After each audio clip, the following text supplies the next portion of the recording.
एक बार एक किसान परमात्मा से बड़ा नाराज हो गया। कभी बाढ़ आ जाए, कभी सूखा आ जाए, कभी धूप बहुत तेज हो जाए तो कभी ओले पड़ जाए।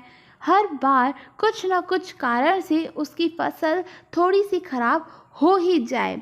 एक दिन बड़ा तंग आकर उसने परमात्मा से कहा, देखिए प्रभु, आप परमात्मा हैं, लेकिन लगता है आपको खेती बाड़ी की ज़्यादा जानकारी नहीं है।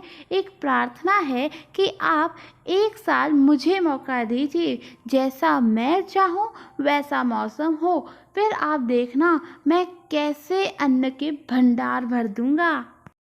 परमात्मा मुस्कुराए और कहा, ठीक है, जैसा तुम कहोगे वैसा ही मौसम दूंगा, मैं दखल नहीं करूंगा। किसान ने गेहूं की फसल बोई, जब धूप चाही तब धूप मिली, जब पानी तब पानी। तेज धूप, ओले, बाढ़, आंधी तो उसने आने ही नहीं दी। समय के साथ फसल बढ़ी और किसान की खुशी भी, क्योंकि ऐसी फसल तो आज तक नहीं हुई थी। किसान ने मन ही मन सोचा कि अब पता चलेगा परमात्मा को कि फसल कैसे करते हैं। बेकार ही इतने बरस हम किसानों को परेशान करते रहे।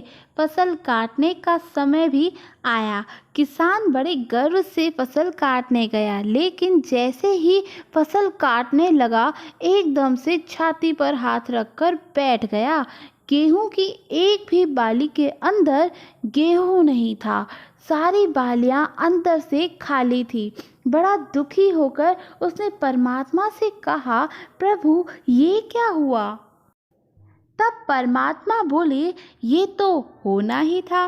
तुमने पौधों को संघर्ष करने का जरा सा भी मौका नहीं दिया। ना तेज धूप में उनको तपने दिया, ना ही आंधी और ओलों से जूझने का मौका दिया। उनको किसी प्रकार की चुनौती का एहसास जरा सा भी नहीं होने दिया।